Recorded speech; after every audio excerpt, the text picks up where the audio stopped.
మీ వాక్యంతో నాతో మాట్లాడండి.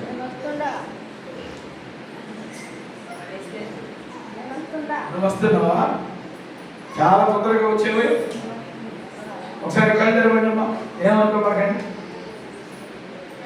ఉప్పు చెడు నుంచి నడిచేకి తల్లికి ఆయాసం ఎక్కువైంది. చెప్పింది సాక్షి చెప్పింది లేదా? చెప్పు. మైక్ తీసు. ఓకే చెప్పుమా. వందనాలు.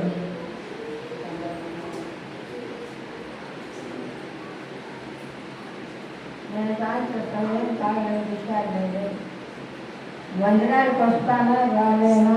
నేను పొద్దుకాల నుంచి కూడా లేదు. నడుగుతా ఉంటే నాకు చేతిలో పెట్టుకొని నడవనుకున్నది. తండ్రి నేను మళ్ళీ చేస్తానా లేదా, నడిపిస్తావా లేదా అని ప్రార్థన చేస్తున్నాను. దానికి ఆహారం కూడా లేదు, నాకు ఆకలి కూడా లేదు. నేను ఇట్లే దేవుని చిత్తంలో ఉన్నాను. స్తోత్రం. పిల్లరా, నేను మందిరానికి రావడానికి చాలా బలహీనంగా ఉంది. ప్రార్థన చేసుకుందట. దేవుడు మీకు మందిరానికి రావడానికి శక్తినిచ్చాడు. రాలేను అనుకున్నాను. రాలేదని అనుకుంటే ఆయన అని నాకు ఆయన నాకు ఎడకుని నడిపిస్తున్నాడు. దేవునికి స్తోత్రం. నడిపిస్తున్నాడు ఆయన. ఆయన చిత్తంలో నేను నడిచి వచ్చాను. వెళ్ళకపోయినా కూడా నాకు నడిపిస్తున్నాడు. నాకు ఇక్కడ నాకు ఇక్కడికే రావాలని అనుకున్నాను. అనుకున్నందుకు నాకు ఇక్కడికే దేవునికి స్తోత్రం చెప్పగలిగా. దేవుడు అమ్మకు మంచి ఆరోగ్యం ఇచ్చినట్లు మీ అందరి ప్రార్థనలు జ్ఞాపకం చేసుకోండి. మొదటి విశ్వాసం ఎన్నో ఆపుతుంది, ఎన్నో బాధలు అక్కడి నన్ను కాచి కాపాడుతా ఉన్నారు. నిన్న నా బట్టి తీసుకొని కడబడి నా తండ్రి చేయడం ఏంటంటే నన్ను కాచి కాపాడు పడిపోయేదాన్ని. ఎన్నో కష్టాలు నా తండ్రి నాకు చదివిన ఉంచినందుకు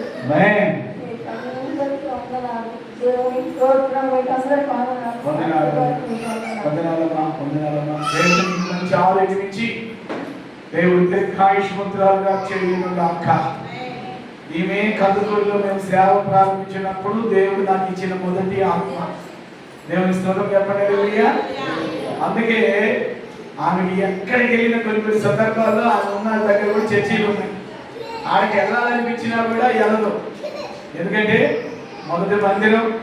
సో జీవితాంతం ఈ మందిరంలోనే సాక్షిగా ఉండాలని తన ఆశ. అందుకే బాగా పోయినా నడుచుకుంటూ దేవుని సన్నిధికి వస్తుంది. ఆ కొరకు మీరు అందరూ కూడా ప్రార్థన చేయండి. దేవుని స్తోత్రం చెప్పండి. హల్లెలూయా. చదువుగా అందరూ కూడా వాక్యం కోరు. యెహోవా నా మంచి కాపరి, యెహోవా నా గొప్ప కాపరి. అందరూ కలిసి యెహోవా నా మంచి కాపరి.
పరిశుద్ధుడైన తండ్రి,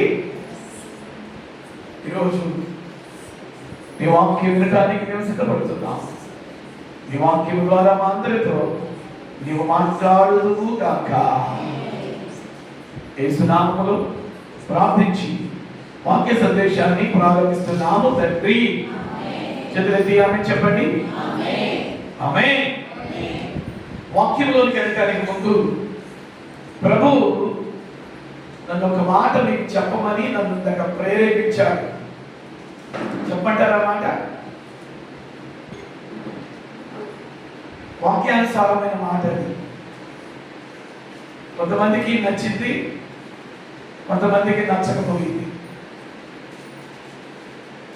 దేవుని వాక్యం నచ్చదంటూ ఉండదు, కానీ కొంతమంది దాన్ని సరిగా తీసుకోలేదు. తల్లి ఇందాక సాక్ష్యం చెప్తా ఉన్నప్పుడు వేస్తేనమ్మా, ఎందుకో దేవుని ఆత్మ నీకు నాకు ఈ బిడ్డలు నీకు ఈ మాట చెప్పమన్నాడు. ఏమిటి అంటే, వృద్ధాప్యంలోనికి వచ్చిన మీ తల్లిదండ్రులను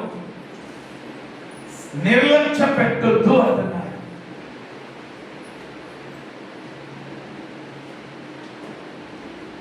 వృద్ధాప్యంలోకి వచ్చినటువంటి తల్లి కానీ తండ్రి కానీ ఒకవేళ మీకు ఉన్నప్పుడు మీకు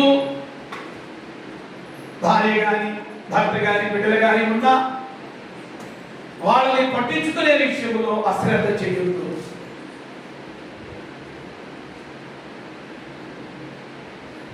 వాళ్ళని పట్టించుకునే విషయంలో మీరు నిర్లక్ష్యం చేయొద్దు.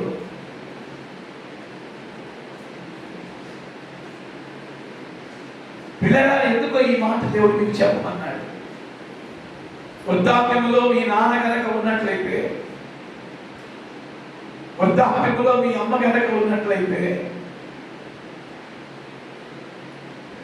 వాళ్ళ మీద ఇసుకోవద్దు. వాళ్ళు ఎప్పుడు చస్తారని మాత్రం ఆ మాట అనుకోవద్దు.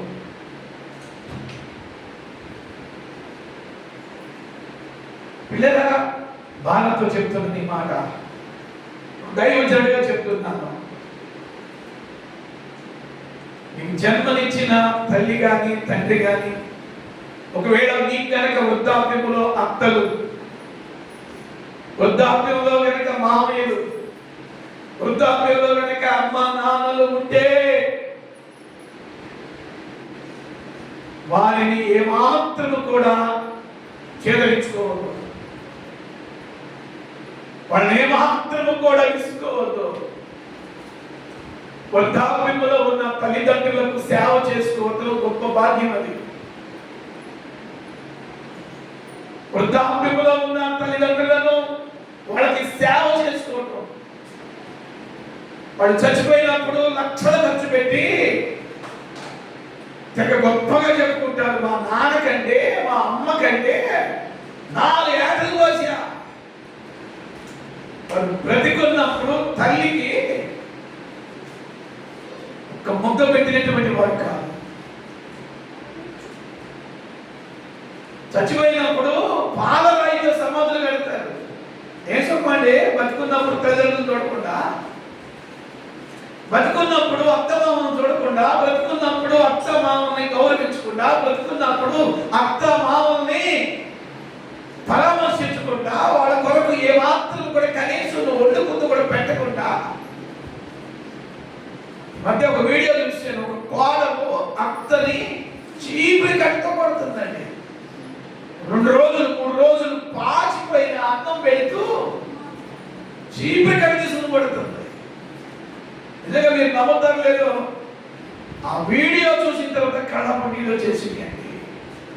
బైబిల్ చెప్తుంది, దేవుడు వాక్యం చెప్తుంది, మనం ఏది విత్తుతామో దాన్ని ఖచ్చితంగా కోస్తాం.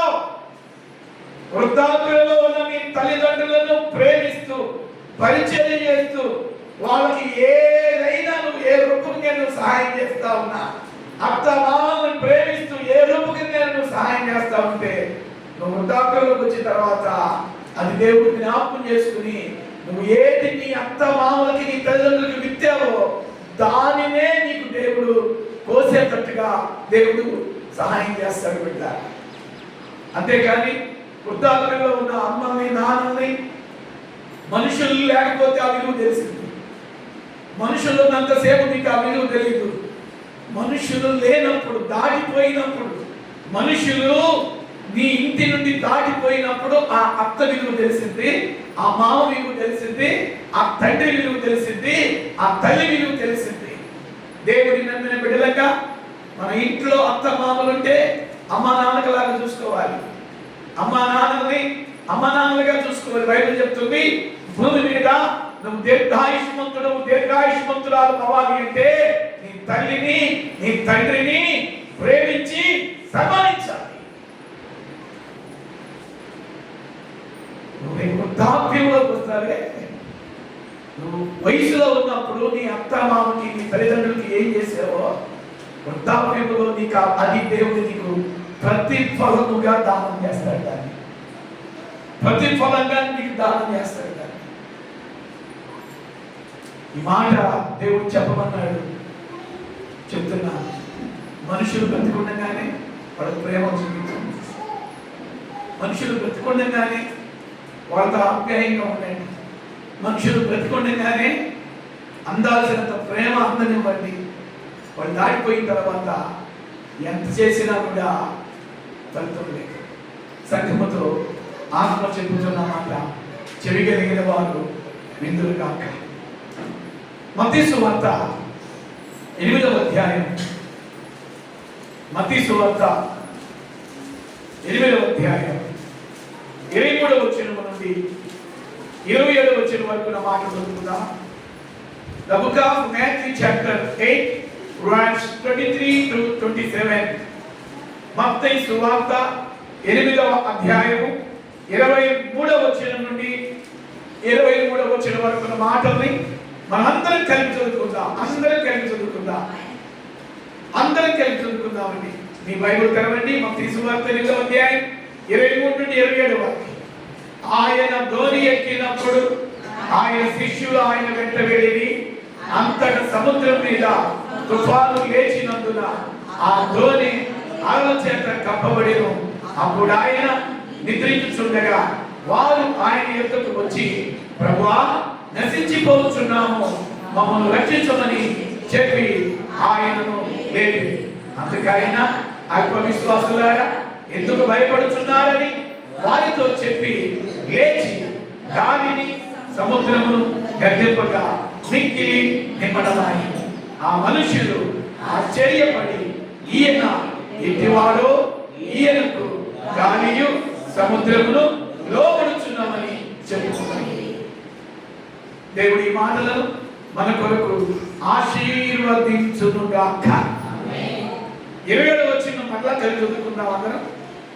ఆ మనుషులు ఆశ్చర్యపడి, ఈయన ఎట్టివాడో, ఈయనకు గాలియు సముద్రమును లోబడుచున్నవని చెప్పుకొని.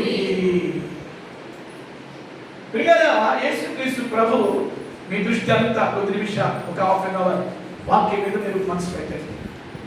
యేసుక్రీస్తు ప్రభు ఆయన భూమి మీద ఆయన దేవుడై ఉండి మానవునిగా జీవించిన ఆ దినములలో చాలా అద్భుతాలు చేస్తూ తిరిగాడు.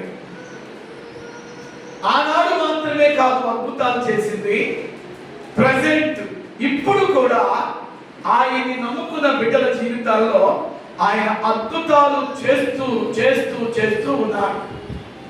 మీ జీవితాల్లో ఎన్ని అద్భుతాలు చేశాడు, మీ కుటుంబాల్లో ఎన్ని అద్భుతాలు చేశాడు, మీ వ్యాపారంలో, మీ ఉద్యోగంలో, మీ జీవితంలో దేవుడు ఇప్పటికీ ఎన్ని అద్భుతాలు చేశాడో ఒక్కసారి మీరు రిమైండ్ చేసుకోవాలి, ఒకసారి జ్ఞాపకం చేసుకోవాలి. ఆయన ఆ దినములలో అద్భుతాలు చేస్తూ తిరిగాడు.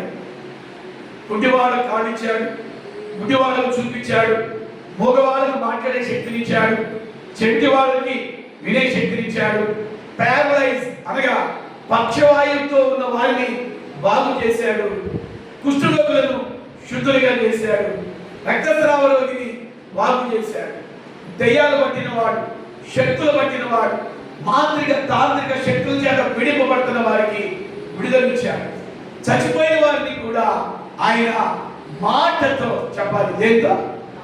మాటతో బ్రతికించాడు. ఇన్ని అద్భుతాలు ఆయన చేస్తూ చేస్తూ చేస్తూ ఒకరోజు తన శిష్యులతో కలిసి పడవలో ప్రయాణం చేస్తా ఉన్నాడు. ఈ రోజుల్లో ట్రాన్స్పోర్ట్ ఎంత సౌకర్యం ఉందో, ఒక గంటలో చెన్నైలో ఫ్లైట్ ఎక్కితే దుబాయ్ వెళ్ళిపోతున్నాం, చెన్నైలో ఫ్లైట్ ఎక్కితే సింగపూర్ 4 గంటలకు వెళ్ళిపోతున్నాం, 12 గంటలకి అమెరికాలో వెళ్ళిపోతున్నాం. అంటే ఈరోజు టెక్నాలజీ ఎంత అద్భుతంగా దేవుడు మనిషికి అందుబాటులో ఇచ్చాడు అంటే, పిల్లలు ఏ దేశంలో ఉన్న మనుషులనైనా వాళ్ళ స్వరం వినడానికి సెల్ ఫోన్ ఇచ్చాడు, ఏ దేశంలోనే వాడు మాట్లాడుతున్నా వాళ్ళ ముఖాలను చూడటానికి కూడా సెల్ ఫోన్లో వీడియో కాల్స్ ఇచ్చాడు. అంటే టెక్నాలజీ ఎంత అందుబాటులోకి తీసుకొచ్చాడో దేవుడు. ఒకప్పుడు ఉత్తరం వేసామంటే అది 2 రోజులకో 3 రోజులకో ఎక్కడికి వెళ్ళింది. ఈరోజు అమెరికాలో ఉన్న ఒక వ్యక్తికి మెసేజ్ పెట్టాలంటే సెకండ్ అండి, ఫ్రాక్షన్ ఆఫ్ సెకండ్, కన్ను మూసి కన్ను చేసే రోజు అమెరికాలో ఉన్న వ్యక్తికి మెసేజ్ వెళ్ళిపోతుంది. ఈ టెక్నాలజీ ఇంత అందుబాటులోకి వచ్చింది అంటే మీరు ఒకటి మర్చిపోకూడదు. అదేమిటి అంటే యేసు ప్రభు త్వరగా రాబోతున్నాడు. దానియేలు గ్రంథంలో ఆయన రాకడకు ముందు జరిగేటటువంటి కొన్ని సంఘటనలో ఒక సంఘటన చెప్తాడు దానియేలు. ఏమంటాడు అంటే ఆయన రాకడకు ముందు భూమి మీద జ్ఞానం ఎక్కువైపోయిందంట. జ్ఞానం ఎక్కువైపోయిందంట. Wisdom and knowledge is so developed. జ్ఞానం, తెలివి, టెక్నాలజీ అద్భుతంగా. చిన్న చిన్న పిల్లలండి, నిజంగా నేను చిన్నపిల్లప్పుడు అసలుకి అంటే ఈ సెల్ ఫోన్ వచ్చి 20 years అయింది. కొంతమందికి ఇప్పుడు కూడా సెల్ ఫోన్ ఎలా ఆపరేట్ చేయాలో తెలియదు. కానీ చిన్న పిల్లలను చూస్తే, చిన్న చిన్న పిల్లలు, ఆ దేవాంశ అంత చిన్న పిల్లలు చూస్తే అసలు సెల్ ఫోన్ ఎలా వాడాలో వాళ్ళకి అప్పుడే నేర్చేసుకుంటున్నారు. వాళ్ళకి ఎవరు నేర్పాల్సిన పని లేదండి. ఆ ఆ యొక్క నాలెడ్జ్, చిన్నపిల్లలకి జ్ఞానం ఎక్కువైపోతుంది. గమనించండి పిల్లల, జ్ఞానం ఎక్కువ అవుతుంది అంటే మీరు ఒకటి తెలుసుకోవాలి, ప్రభు రాకడ ఆసన్నమవుతుంది. ప్రతిరోజు కూడా మనం ఆయన రాకడికి ప్రిపేర్ అవ్వాలి. ఎలా బ్రతకాలో తెలుసా? రేపు మనది కాదు అన్నట్టుగా బ్రతకాలంట.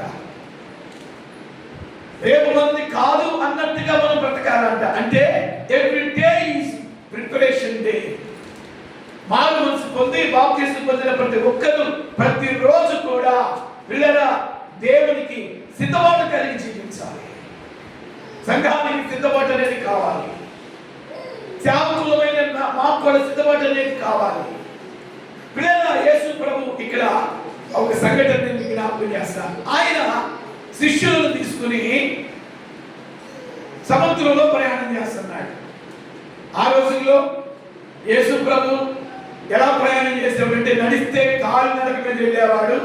గ్రామాలు, పట్టణాలు, పల్లెలు లేదా దూరం ప్రదేశాలు అయితే పడవలో వెళ్ళేవాడు.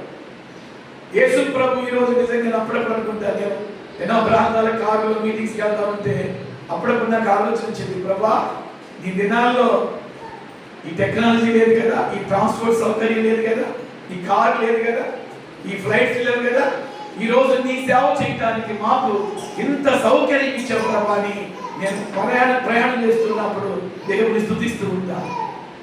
పిల్లల, యేసు ప్రభు ప్రయాణ సాధనం ఏంటంటే వెళితే కాలినడకన వెళ్ళేవాడు లేదా పడవలో ప్రయాణం చేసేవాడు. ఇప్పుడు యేసుక్రీస్తు ప్రభు తన శిష్యులను తీసుకుని ఒక స్థలానికి ప్రయాణం చేస్తా ఉన్నాడు. ఏ స్థలానికి ప్రయాణం చేస్తున్నాడు అంటే అది మన సందర్భం కాదు. కానీ మీరు ఇంటికి వెళ్ళిన తర్వాత 28వ అధ్యాయం 28వ వచనం నుండి మీరు చదివితే అక్కడ 2000 దెయ్యాలు పట్టిన ఒక వ్యక్తిని విడిపించడానికి యేసు ప్రభు ఒక రాత్రి అంతా సముద్రంలో శిష్యులతో ప్రయాణం చేస్తూ ఉన్నాడు. అర్థమవుతుందా? శిష్యులతో అన్నాడు, నాతో పాటు మీరు పడవెక్కండి అన్నాడు. ఒక్క శిష్యుడు కూడా ఎక్కడికి వెళ్దాం ప్రభు అందులో. శిష్యుల పని ఏంటంటే ప్రభు ఎక్కడికి వెళితే అక్కడికి వెళ్తాం. ప్రభు కొండల మీదకి వెళ్ళాడా, ప్రభుతో పాటు కొండెక్కాలి. ప్రభు ఏదైనా పట్టణానికి పల్లికి కాళ్ళకి బయలుదేరుతున్నాడా, ప్రభు వెనకాల శిష్యులు బయలుదేరాలి. ఇప్పుడు శిష్యులతో అంటున్నాడు, మత్తయి సువార్త 8వ అధ్యాయంలో మనం చదువుకున్న భాగంలో, రండి మనం అద్దరికి వెళ్దాం. అద్దరి అనే మాటకి ఏ ఊరు అంటే అది గెరాసేను అనేటటువంటి ఒక ఊరు. గెరాసేను అనే మాటకి 2 అర్థాలు ఉన్నాయి. గెదరేని దేశం అంటారు, రెండవదిగా గెరాసేను అంటారు. ఎందుకు అద్దరికి తమని రమ్మంటున్నాడు, ఈ పడవలో ప్రయాణం చేద్దాం రమ్మని అంటున్నాడు, శిష్యులకి అర్థం కాల. ప్రభుకు తెలుసు. ఏం తెలుసు ప్రభుకి? ఈ రాత్రంతా ప్రయాణం చేస్తే పొద్దున్నే గెరాసేను అనేటటువంటి ఒక ప్రాంతం, ఆ ఒడ్డుకి వెళ్తాము. అక్కడ ఒక వ్యక్తి 2000 దెయ్యాలతో బాధపడుతున్నాడు. చెప్పాలి, ఎన్ని వేల దెయ్యాలండి? చెప్పండి 2000 అండి. 2000 దెయ్యాలు. ఒక్క మనిషికి ఒక దెయ్యం పడితేనే విలువలాడించింది. అలాంటిది 2000 దెయ్యాలు ఒక మనిషిని పడితే ఆ మనిషి పరిస్థితి ఎలా ఉండింది ఒక్కసారి ఇమాజినేషన్ చేయండి. అతని తల్లిదండ్రులంట అతన్ని సాధన చేయడానికి సంఖ్యలతో కట్టారంట. బైబిల్ చెప్తుంది ఆ సంఖ్యలను తుప్పునీలుగా చేసేవాడంట, తను తాను గాయపరుచుకునేవాడంట. అలాంటి వ్యక్తిని విడిపించడానికి ప్రభువు వీళ్ళ ఒక రాత్రి అంతా తన శిష్యులతో పడవలో ప్రయాణం చేస్తున్నాడు. నవ్వు చూడండి, ప్రభువు తెలుసు ఎక్కడికి వెళ్తున్నాడో, తన శిష్యుల్ని కూడా ఎక్కడికి తీసుకెళ్తున్నాడో ప్రభుకు మాత్రమే తెలుసు. కానీ ఆ అద్దరిన 2000 దెయ్యాలతో ఒక వ్యక్తి బాధపడుతున్నాడు, అతన్ని విడిపించడానికి ప్రభు మమ్మల్ని తీసుకెళ్తున్నాడన్న సంగతి శిష్యుల్లో ఒక్కడికి కూడా తెలియదు. దేవుని కార్యాలు ఎలా ఉంటాయి అంటే ఆశ్చర్యకరంగా ఉంటాయి. అందుకే బైబిల్ చెప్తుంది, కంటికి కనబడని, చెవికి వినబడని, హృదయానికి గోచరము కానీ కార్యములను దేవుడు చేస్తాడు. శిష్యుల్లో ఎవరికి తెలియదు ఒక వ్యక్తిని విడిపించడానికి ప్రభు బయలుదేరుతున్నాడు అని. ఆ రాత్రి బయలుదేరుతూ ఉన్నాడు. సముద్ర మధ్యలోకి వెళ్ళగానే ఏం జరిగింది అంటే, ఇక్కడ ఒక పెద్ద తుఫాను వచ్చింది. ఆ తుఫాను దాటికంట ఆ అలలంట ఆ దోణిని కప్పుతూ ఉన్నాయంట. శిష్యులు భయపడి ప్రభు దగ్గరికి వచ్చి నిద్రపోతున్న ప్రభుని, ప్రభువా మేము నశించిపోతున్నాము, మమ్మల్ని రక్షించు అని కేకేశారు. వెంటనే ప్రభు వాళ్ళ కేకలకి లేచి ఏం చేశాడు బైబిల్ చెప్తుంది అంటే, గాలిని సముద్రమును గద్దించగా మిక్కిలి నిమ్మలమాయెను. వాళ్ళతో అన్నాడు ప్రభు ఒక మంచి మాట అన్నాడు. ఒక మాట చెప్పాలంటే గద్దించాడు. ఏమని గద్దించాడు తెలుసా? అల్ప విశ్వాసులారా. చెప్పండి, ఏమంటున్నాడు ఆయన? అల్ప విశ్వాసులారా మీరెందుకు భయపడుచున్నారని వానితో చెప్పి లేచి గాలిని సముద్రమును గద్దెంపగా మిక్కిలి నిమ్మలమాయెను.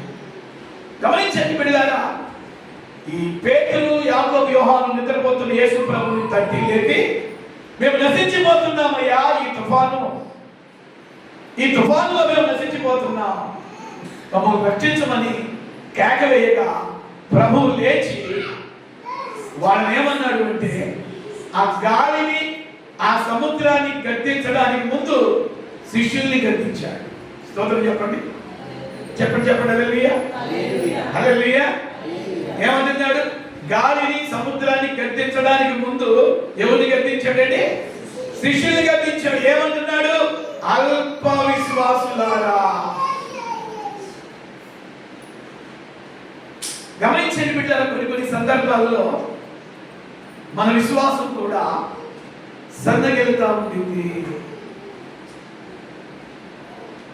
ఒక సమస్య వచ్చినప్పుడు, ఒక కష్టం వచ్చినప్పుడు, ఒక బాధ వచ్చినప్పుడు, ఒక అనారోగ్యం వచ్చినప్పుడు, ఒక అవసరత వచ్చినప్పుడు దేవుని బిడ్డల యొక్క విశ్వాసం సన్నగిలకూడదు.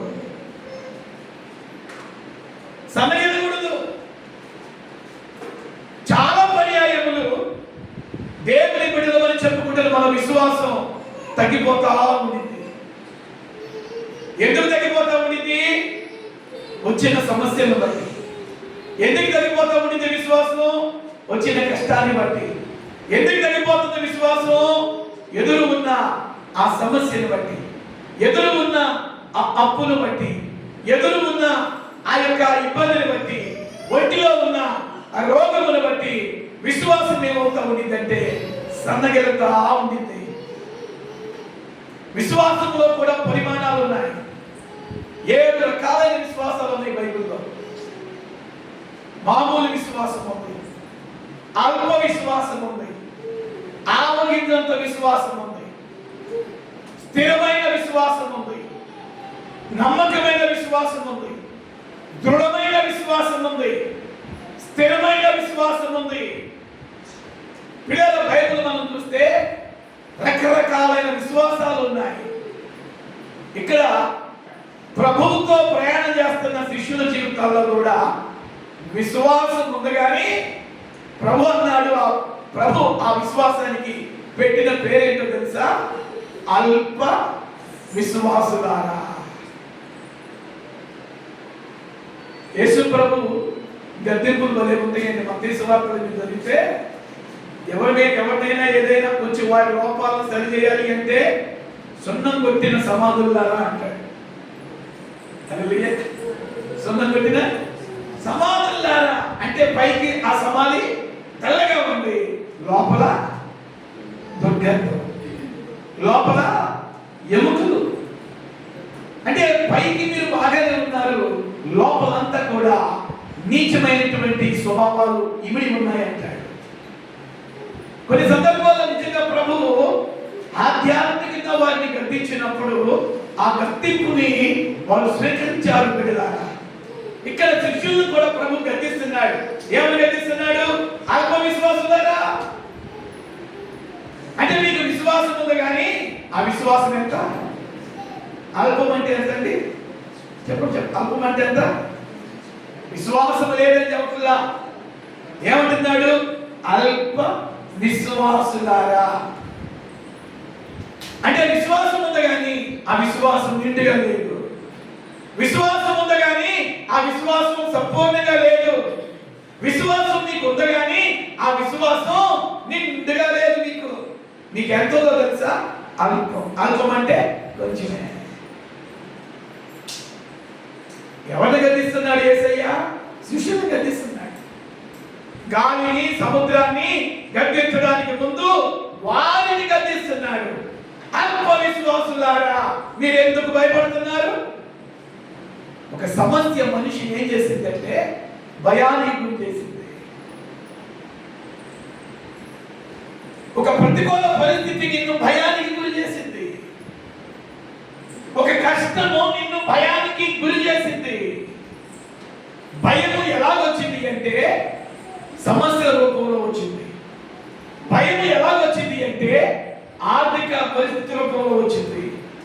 భయము ఎలాగొచ్చింది అంటే అనారోగ్య రూపంలో వచ్చింది. భయము ఎలాగొచ్చింది అంటే పిల్లలు మాట విననప్పుడు తల్లిదండ్రులు భయపడతారు. రకరకాలుగా భయాలు వస్తూ ఉంటాయి. కొంతమందికి భర్త ద్వారా భయం, కొంతమందికి భార్య ద్వారా భయం, కొంతమందికి పిల్లల ద్వారా భయం, కొంతమందికి ఇరుగు పొరుగు వారి ద్వారా భయం, కొంతమందికి అప్పులు ఇచ్చిన వారి ఇంటికి వస్తే భయం, కొంతమందికి ఒంటిలో రోగాన్ని బట్టి భయం, కొంతమందికి ఇన్ని లక్షల అప్పు ఎలా తీరిందనే భయం, కొంతమందికి ముసలి వాళ్ళకైతే వృద్ధాప్యములో నా కొడుకు కోళ్ళు చూస్తారా ఇదొక భయం. మన ఒక తల్లి అంటుంది నన్ను, మాస్టర్ గారు మంచాన్ని పడకుండా చచ్చిపోయేటట్టు ప్రార్థన చేయండి అంటారు. ఏమమ్మా అంత కష్టం వచ్చింది అంటే, లేదు మాస్టర్ గారు మంచాన్ని పడితే కొడుకు చూసినా కోడలు చూడదు కదా. అంటే గమనించండి బిడ్డలారా, భవిష్యత్తును గురించినటువంటి భయం. నువ్వే భయపడొద్దమ్మా, దేవుడు తన బిడ్డలకి మంచి ముగింపిస్తాడు, మంచాన పడినవాడు మంచి ముగింపులు ఇస్తాడు అని చెప్పారు. ఆ తల్లి ఫోన్లోనే ఏడ్ చేసింది. అంటే నేను ఎందుకు ఈ మాట జ్ఞాపకం చేస్తున్నానంటే, కొంతమందికి భవిష్యత్తును గురించిన భయం. రేపు ఎలా ఉండిందో, భవిష్యత్తు ఎలా ఉండిందో ప్రభు చెప్పాడు. భవిష్యత్తు గురించి ఎవరు చింతపడాల్సిన పని లేదు. భవిష్యత్తు గురించి ఎవరు దిగులు పడాల్సిన పని లేదు. దేవుడు తన బిడ్డలకు మంచి ముగింపులు ఇస్తాడు. చప్పట పట్టండి గట్టిగా. హల్లెలూయా. ఏమిస్తాడండి? మంచి ముగింపిస్తాడు. భవిష్యత్తును గురించిన కలవరం, భవిష్యత్తు ఎలా ఉండిందో అని ఆలోచిస్తే బీపీ 130 వెళ్ళిపోయింది, 130 ఎలా 160 కూడా వెళ్ళిపోయింది. దేని గురించి దిగులు పడవద్దు, దేని గురించి కలవరపడవద్దు. నా ప్రభు అన్నాడు, మీరు చింతించడం వలన మీ ఎత్తు ఏమైనా ఎక్కువైందా? ఏమండి, నాకు ఒక చిన్న కష్టం వచ్చింది అనుకోండి, నా ఎత్తు 5 అడుగుల 5 అంగుళాలు. ఆ చింతను బట్టి నేను చింతపడుతున్నాను అనుకో, ఆ సమస్యను బట్టి ఆ కష్టాన్ని బట్టి బాధపడుతున్నాను అనుకో, ఆ బాధపడుతున్నందు వల్ల నా 5.5 అడుగుల ఎత్తు ఏమైనా 6 అడుగులు అయిందా? ఈ భారం భరించేవాడు నేను అన్నాడు. చింతపడొద్దని చెప్తున్నాడు, దిగులు పడొద్దని చెప్తున్నాడు. వాగ్దానాలు ఎత్తి బట్టి మనం ప్రార్థన చేయాలి. దేవుని బిడ్డల భవిష్యత్తు ఆయన చేతుల్లో ఉంది. ఆయనకి తెలియకుండా ఏం జరగదు బిడ్డలారా. నీ ముగింపు, దేవుని బిడ్డల ముగింపు మహిమకరంగా దేవుడు చేస్తాడు. దేవునికి స్తోత్రం కలుగును గాక. హల్లెలూయా. కొంతమందికి భవిష్యత్తు గురించిన భయం. ఈరోజు ఇక్కడ చేరిన మీరు ఏ భయాలతో ఉన్నారో నాకు తెలియదు. ఆ భయముల నుండి నా ప్రభు మిమ్మల్ని విడిపించును గాక. స్తోత్రం చెప్పండి. హల్లెలూయా, హల్లెలూయా.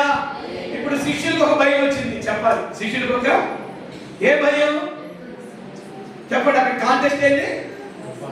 చుట్టూ తుఫాను, చెప్ప చీకటి, ఆ పడవ అటు ఇటు అంటుంది. 12 మంది ప్లస్ ప్రభు 13.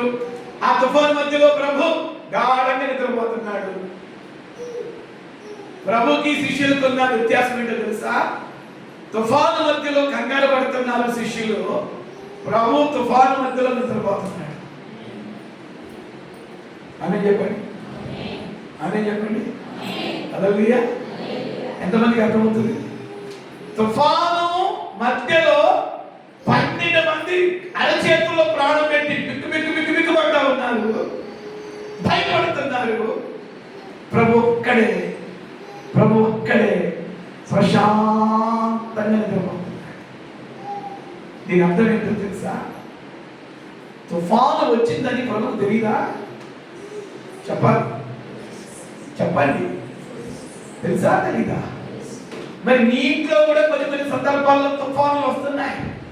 భార్యాభర్తల మధ్య తుఫానులు, అత్తకి కోడలకి మధ్య తుఫానులు, పిల్లలకి తల్లిదండ్రులకి మధ్య తుఫానులు, బంధువులకి మధ్య తుఫానులు. ఈ తుఫానుల మధ్యలో పిల్లల సైతానుడేమో ప్రశాంతంగా, వాడు తుఫాను పెట్టి ప్రశాంతంగా ఉంటున్నాడు. నువ్వే ప్రశాంతంగా ఉంటున్నావు, నువ్వే కలవరపడుతున్నావు, కంగారు పడుతున్నావు. ఈరోజు దైవజనుడిగా నేను ప్రవచనం చెప్తున్నాను. దేవుని బిడ్డల మధ్యలో దేవుడు ఖచ్చితంగా ఉంటాను అని చెప్తున్నాడు ఆయన. దేవుని స్తోత్రం చెప్పండి. హల్లెలూయా. ప్రభు ఏమో నిద్రపోతున్నాడు, శిష్యులేమో కలవరపడుతున్నారు. ఒక మాట చెప్పాలి అంటే సమస్యల మధ్యలోనే దేవుని బిడ్డలు ప్రశాంతంగా ఉండడం నేర్చుకోవాలి. ఆమె చెప్పండి. మాస్టర్ గారండి, అయ్యగారండి, ఇవి చెప్పడానికి చాలా బాగుంటాయండి. ప్రాక్టికల్ గా అనుభవిస్తేనే చేయదండి. ప్రాక్టికల్ గా అనుభవించాలంటున్నాడు ప్రభు. ఎవరికి లేవండి సమస్యలు, ఎవరికి లేవండి కష్టాలు, ఎవరికి లేవండి శోధనల మధ్యలో బైబిల్ గ్రంథంలో భక్తులు మనం గమనిస్తే వారి జీవితాల్లో రేగిన తుఫానుల మధ్యలో వాడు ప్రశాంతంగా ప్రయాణాన్ని కొనసాగించారు. ఎందుకు ప్రయాణాన్ని కొనసాగించారు అంటే ప్రభు తమతో ఉన్నాడని వారు గ్రహించారు. ఆమె చెప్పండి, చంద్రకి ఆమె చెప్పండి. శిష్యులు ఎందుకు భయపడ్డారు చెప్పండి? శిష్యులు భయపడడానికి కారణమైంది ప్రభు తమతో ఉన్నాడని తెలిసి కూడా. ఈ మాట మీరు అర్థం చేసుకోవాలి. తమతో ప్రభు ఉన్నాడని తెలిసి కూడా.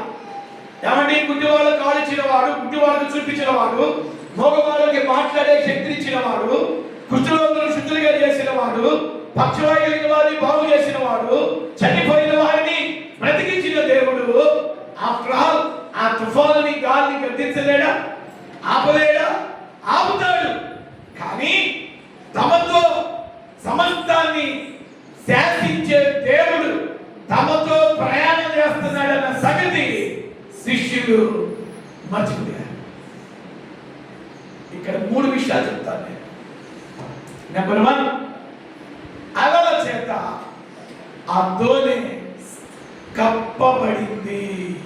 24వ వచనం. అంతటా సముద్రం మీద తుఫాను లేచినందున ఆ దోణి అలల చేత కప్పబడింది. ఆ దోణి ఎవరో కాదు, నీవే. ఆ అలలు ఏమిటో తెలుసా? రోగం అనే అలలు, వ్యాధి అనే అలలు, అనారోగ్యం అనే అలలు, అప్పు అనే అలలు, భయం అనే అలలు, కలవరం అనే అలలు, చింత అనే అలలు, పిల్లల మనుషుల సూటిపోటి మాటలు అనేటటువంటి అలలు. ఈ అలలన్నీ నీ జీవిత నావ మీద కొడతానికి లేచిన సందర్భాలు ఉన్నప్పటికీ ప్రభువు నీ నావలో ఉన్నాడు అన్న సంగతిని ఎంతడూ మర్చిపోవద్దు. హల్లెలూయా. హల్లెలూయా. ఒక రహస్యం చెప్తాను. తుఫానులు ఏ నావ మీద పడతాయో తెలుసా? అలలు కానీ తుఫాను గాలులు కానీ ఏ నావ మీద పడతాయో తెలుసా? ప్రభువు ఉన్న నావ మీద పడతాయి. ఆమె చెప్పండి, చేతులెత్తి ఆమె చెప్పండి. ఎవరున్న నావ మీద? చెప్పండి చెప్పండి, ఎవరున్న నావ మీద? నావ అంటే పడవ. పడవ అలలనగా సమస్యలు, అలలనగా కష్టాలు, అలలనగా శోధనలు. ఇవి ఏ పడవకు తగులుతాయి? ప్రభువు లేని పడవకు తగలవు. ప్రభువు ఏ పడవలో ఉంటాడో ఆ పడవకే అలల తాకింది. ప్రభు ఉన్న పడవ మీదే గాలులు వీస్తాయి. ప్రభు ఉన్న పడవ మీదే తుఫాను వీచింది. నా ప్రియులారా, నీ జీవితం అనే నావ మీద సమస్యలనే తుఫానులు, సమస్యలనే అలలు కొడుతూ ఉన్నా నువ్వు భయపడాల్సిన పని లేదు. ఎందుకు భయపడాల్సిన పని లేదు అంటే నీ పడవ అనేటటువంటి నీ జీవితం అనే నావలో ప్రభు ఉన్నాడు. అని చెప్పగలరు. అందుకే వాక్యం చెప్తుంది, యోహాను మొదటి పత్రిక 1వ అధ్యాయం 4వ వచనం వాక్యం చెప్తుంది, లోకములో ఉన్నవాడి కంటే మీలో ఉన్నవాడు గొప్పవాడు. స్తోత్రం చెప్పండి. హల్లెలూయా.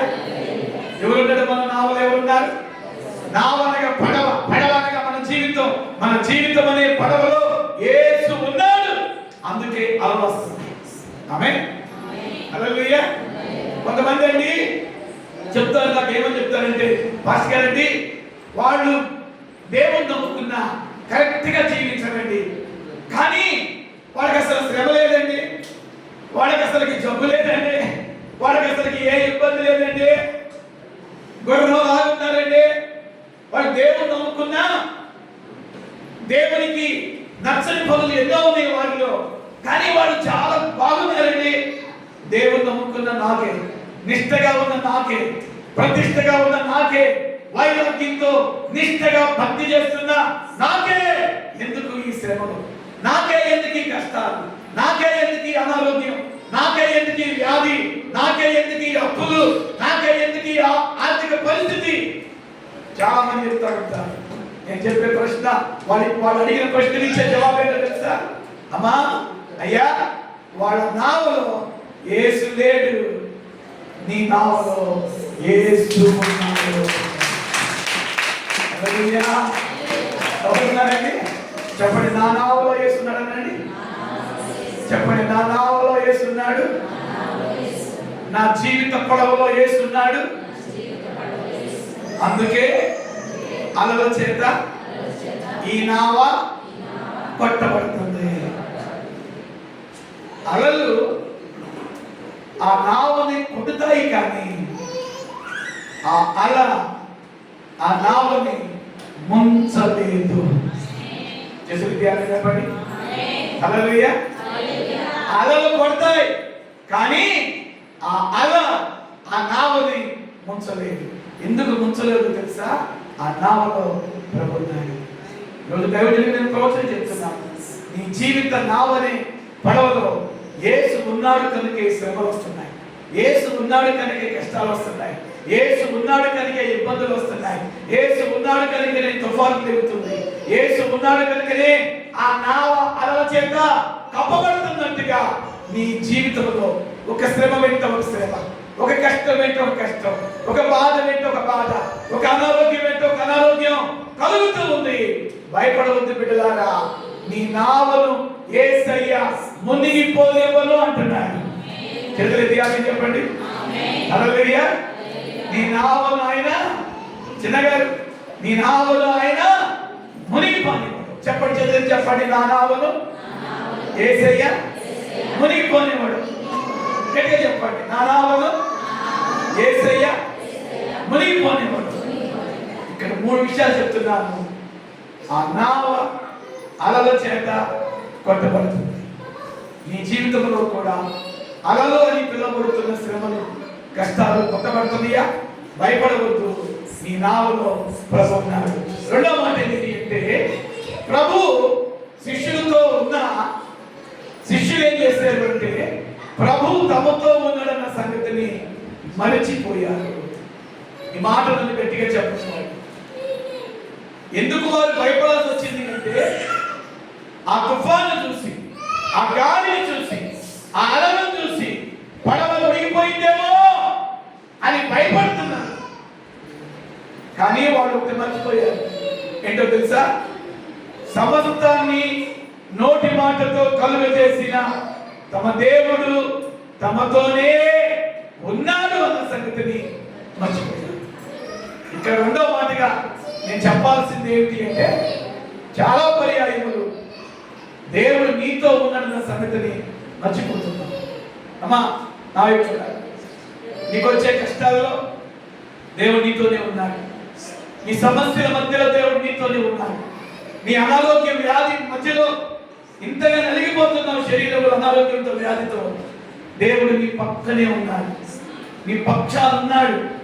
పిల్లగా నువ్వు ఎంత నలిగిపోతున్నా దేవుడు నీతో ఉన్నాడన్న సంగతి మర్చిపోకూడదు. నువ్వేనాడైతే మార్పు పొందావో, ఏనాడైతే నువ్వు బాప్తిసం పొందావో, ఏనాడైతే పరిశుద్ధ గ్రంథాన్ని చేతపట్టుకుని ప్రభు సన్నిధికి నువ్వు రావడం మొదలు పెట్టావో, ఆ రోజు నుండి ప్రభు నీతో ఉంటున్నాడు. శిష్యులు ప్రభు తమతో ఉన్నాడన్న సంగతిని మర్చిపోయారు. మీరు కూడా మర్చిపోతున్నారు కదా. మీ బాధల్లో, కష్టాల్లో, శ్రమంలో, ఇరుకుల్లో, ఇబ్బందుల్లో దేవుడు మీతో ఉన్నాడన్న సంగతి మర్చిపోకూడదు. దేవుని సన్నిధి మీతో ఉంది, దేవుని ఆత్మ మీతో ఉన్నాడు, దేవుని సన్నిధి నిత్యము మీతో ఉంది.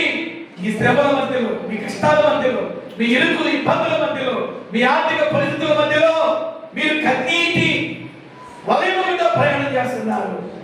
మీ మధ్యలో దేవుడు ఉన్నాడు అన్న సంగతిని మరలా చెప్పాలి అంటే, నీతో దేవుడు ఉన్నాడు అని చెప్పమంటున్నాడు ఈ మాట. దేవుని స్తోత్రం. హల్లెలూయా, హల్లెలూయా. మూడో మాట చెప్పి నేను ముగిస్తాను. ఆ మాట చదువుతారు.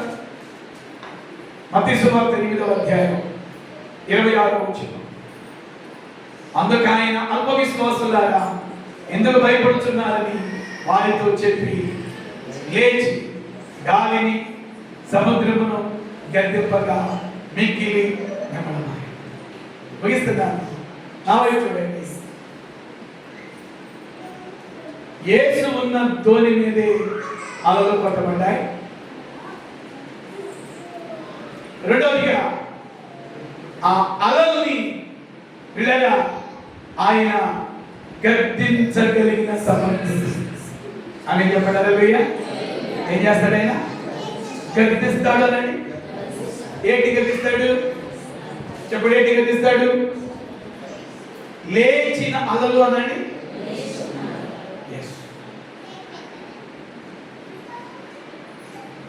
నీ హృదయం అనేటటువంటి నావలో యేసు ఉన్నాడు కాబట్టి ఈ శ్రమ. నీ శ్రమల మధ్యలో ఆయన ఉన్నాడన్న సంగతిని మర్చిపోవద్దు. మూడవది ఆయన చేసిన పని ఏంటంటే, లేచాడు.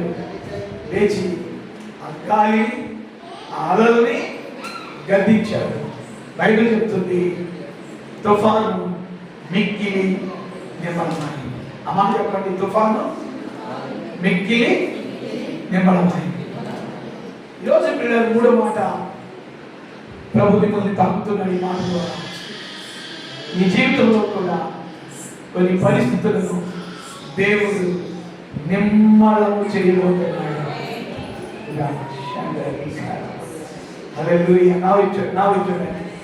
లేచిన తుఫాన్ని, లేచిన గాలిని ఆపి కొన్ని పరిస్థితులను సైలెంట్ చేయబోతున్నాడు. తెలుగులోనేమో నిమ్మలం అనే మాట కనబడింది. ఇంగ్లీష్లో ప్రతి పరిస్థితిని దేవుడు నిశ్శబ్దం చేయబోతున్నాడు. ఆమేన్. హల్లెలూయా. ఇప్పటి వరకు నీ చెవులకు ఏ శబ్దాలు విని నీకు నిద్ర లేకుండా చేసి నాకు తెలియదు. ఏ మనుషుల శబ్దాల వలన నువ్వు నెమ్మదిని పోగొట్టుకుని, సమాధానంలో పోగొట్టుకుని, కలవరముతో, దిగులుతో నిద్ర లేని రాత్రులు గడుపుతున్నావో నాకు తెలియదు. ప్రభు అంటున్నాడు, బిడ్డా, ఇప్పటి వరకు నీ చెవులకు వినబడిన ఆ శబ్దములను నేను నిమ్మళము చేయబోతున్నా. ఏం చేయబోతున్నాడు? ఒక్కసారి మీ చెవులను చేయబెట్టుకోండి, రెండితులు పెట్టుకోండి, రెండు చేతులు, ఆ రెండు చేతులు రెండు చెవులు పెట్టుకోండి. ఇప్పటి వరకు ఎప్పటి వరకు ఏ ఏ శబ్దాలు మిమ్మల్ని కలవరం చేసినాయో, ఇప్పటి వరకు ఏ ఏ శబ్దాలు మిమ్మల్ని భయపెట్టినాయో, ఇప్పటి వరకు ఏ ఏ శబ్దాలు, మనుషుల శబ్దాలా, బంధువుల శబ్దాలా, రక్త సంబంధికుల శబ్దాలా, రోగం వల్ల వచ్చిన శబ్దమా, అప్పు వల్ల వచ్చిన శబ్దమా, అప్పించిన వాళ్ళు వచ్చి టార్చర్ పెడుతున్న శబ్దాలా, ఏ ఏ శబ్దాలు, అనారోగ్యపు శబ్దాలా, వ్యాధి శబ్దాలా, ఏ శబ్దములు నీ చెవులలో కలవరం పెట్టినయో ఆ శబ్దాలు ఆగిపోతున్నాయి.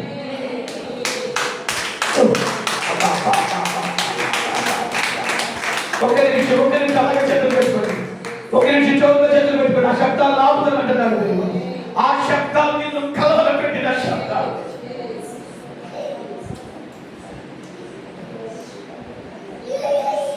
నిన్ను కలవరానికి గురి చేస్తున్న స్వరాలు. ఆ తుఫాను శబ్దము శిష్యులకి భయాన్ని కలిగించింది. ఈరోజు మీ చెవులకి ఏ స్వరాలు పడుతుంది నాకు తెలియదు. ఒక్క నిమిషం అలాగే చేతులు చెవులు మీద పెట్టుకుని మిమ్మల్ని భయపెడుతున్న శబ్దాలు, మిమ్మల్ని భయపెడుతున్న స్వరాలు ఆగిపోతాయి అంటున్నాడు దేవుడు.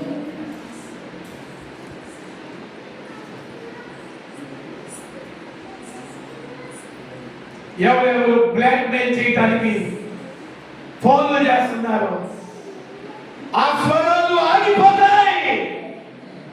లైవ్ లో ఏ దేశం నుండి నువ్వు చూస్తున్నావు నాకు తెలియదు కదా. ఎవరో కొంతమంది నిన్ను బ్లాక్ మెయిల్ చేస్తున్నారు. ఆ ఫోన్ కాల్స్ కి నువ్వు కలవరపడుతున్నావు, టెన్షన్ పడుతున్నావు, కులిగిపోతున్నావు. ప్రభు చెప్తున్నాడు ఈ లైవ్ లో దేవుని వాక్యాన్ని వింటున్నటువంటి బిడ్డ, నీ దగ్గరికి మరికొద్ది సమయంలో ఈ వర్తమానం రాబోతుంది. నిన్ను ఏ ఏ స్వరాలు భయపెడుతున్నాయో ఆ స్వరాల శబ్దము నీ చెవులకు వినపడకుండా దేవుడు చేయబోతున్నాడు.